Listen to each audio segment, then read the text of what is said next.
তোমাকে হলো খুব ভালোভাবে জানতে হবে যে আমার হাজারি স্যারের বই পড়বো, ঠিক আছে, খুব ভালো কথা। কি কি পড়া লাগবে আর কি কি পড়া লাগবে না এটা হলো জানতে হবে। এখন আমি কটা উদাহরণ দিলে বুঝবো।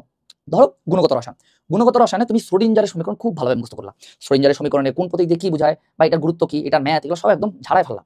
আর আলটিমেটলি শ্রোডিঞ্জারের সমীকরণ থেকে মেডিকেল ভার্সিটি ইঞ্জিনিয়ারিং কোথাও ভালো প্রশ্ন আসবে না, বিশেষ করে মেডিকেল এবং ভার্সিটি এডমিশনের ক্ষেত্রে।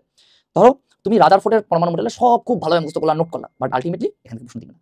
দিবে কেমন প্রশ্ন জানো? তুমি মেডিকেল এডমিশনে বা ভার্সিটি এডমিশনে কোশ্চেন করে দেখো, দেখবা যে বলবে আমার নিচে কোনটি তরঙ্গ দৈর্ঘ্য সবথেকে ক্ষুদ্র, লাল রঙের আমার তরঙ্গ দৈর্ঘ্য কত।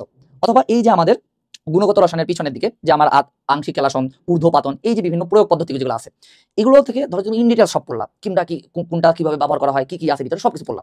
বাট তুমি ট্রাস্ট মি, তুমি মেডিকেল এডমিশনে বা ভার্সিটি এডমিশনে কোশ্চেন করে দেখো, তাহলে দেখবা এই যে বইয়ের পিছনে যে ব্যবহার পদ্ধতিগুলো আছে, আংশিক কেলাসন, ঊর্ধ্বপাতন, কেলাসন, তারপর হলো ক্রোমাটোগ্রাফি, দ্রাবক নিষ্কাশন, এগুলো থেকে যখন যদি একটা প্রশ্ন আসে, আসবে হলো শুধুমাত্র ব্যবহার থেকে। ইভেন অনুশীলনীতেও দেখো, অনুশীলনীতেও প্রশ্ন দিচ্ছে শুধুমাত্র ওগুলোর ব্যবহার থেকে। এখন তুমি যদি ওগুলো ইন ডিটেইলস পড়ো, খুব কষ্ট হবে, এগুলো পড়তে অনেক কষ্ট হবে, বাট তুমি যদি ব্যবহারটা ভালোভাবে না পড়ো, তুমি কি পারবা? না, দরকার তো নাই। তুমি যদি জাস্ট ব্যবহারটা ভালোভাবে পড়ো, এর ভিতরে বেশ কিছু লাইন আছে, এগুলো পড়ো, তাহলে মধ্যে এনাফ।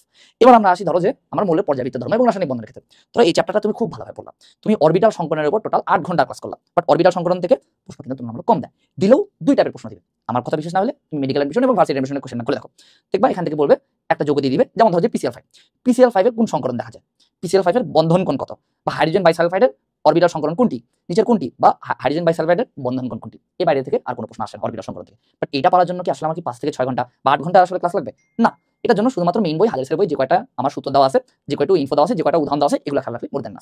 এখন তুমি যদি আবার একটু ডিগ্রি কোশ্চেন অ্যানালাইসিস করো, তাহলে দেখবে যে মৌলের পর্যাবৃত্ত ধর্ম এবং রাসায়নিক বন্ধন থেকে সবথেকে বেশি প্রশ্ন আসছে মেডিকেল এবং ভার্সিটি এডমিশনের ক্ষেত্রে, যে আমার এই যে ব্লকের মৌলগুলো আছে না, S block, P block, D block, এ ব্লক মৌল, এই মৌলগুলোর যে বৈশিষ্ট্য বা এই মৌলগুলো নিয়ে যে অংশটুকু আছে, এই অংশটুকু থেকে আমাদের সবথেকে বেশি প্রশ্ন দেওয়া আছে। এই জন্য তোমাদেরকে খুব ভালোভাবে জানতে হবে যে কি কি পড়া লাগবে আর কি কি পড়া লাগবে না।